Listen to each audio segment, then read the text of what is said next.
कभी कभी हमारे जीवन में ऐसे मोड़ आ जाते हैं जहाँ सही गलत का अनुचित चयन नहीं कर पाते हैं। हमें नहीं समझ आता कि क्या करना सही है और क्या करना गलत है।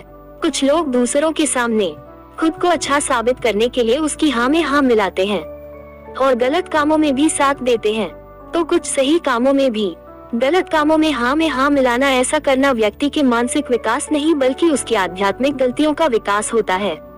ऐसा करने से लोग धीरे धीरे सही रास्ते को छोड़ते हुए बिल्कुल ही गलत राह पर आ जाते हैं। ऐसे ही एक कहानी है।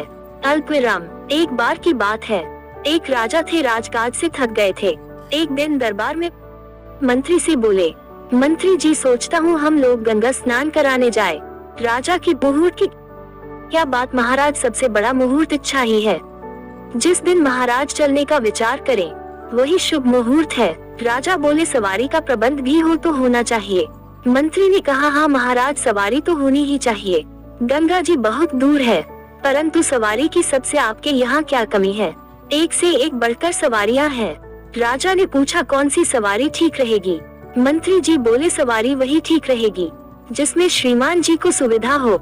राजा बोले, मंत्री जी हाथी कैसा रहेगा? मंत्री जी बोले, उत्तम महाराज, हाथी जैसी सवारी, वाह क्या कहना। आनंद से चले जा रहे हैं, जहाँ चाहे छोड़ सकते हैं, जब चलना है चले जाऊं। राजा की सवारी तो हाथी ही है।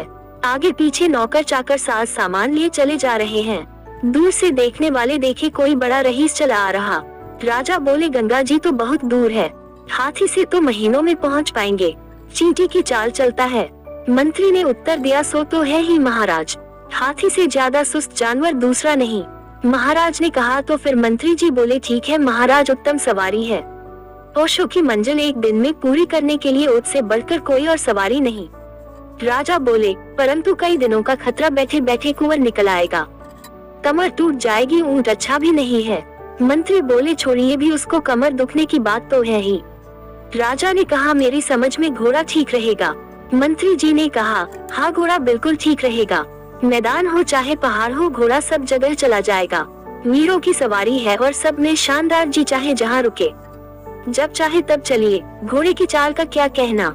राजा बोले, पर एक बात है, घोड़े पर घंटों बैठना तो कठिन, कायदे से बैठना पड़ता है। मंत्री जी बोले, सो तो है ही महाराज, काठी और काट में एक सम्मान समझिए, धूप अलग लगे, पानी से भी बचा नहीं, मनमौजी जानवर है, जाने कब किस खाई खंदक में पटक दे। राजा ने पूछा, मंत्री जी पालकी कैसी रहेगी? मंत्री जी बोले, पालकी का क्या कहना, यही तो राजा की सवारी है।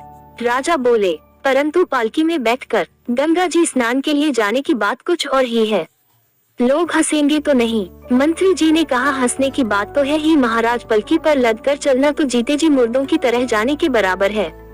राजा ने कहा, तब तो कोई सवारी ठीक ही नहीं बैठती है, तो फिर मंत्री जी गंगा स्नान के लिए जाने की बात रहने ही दे।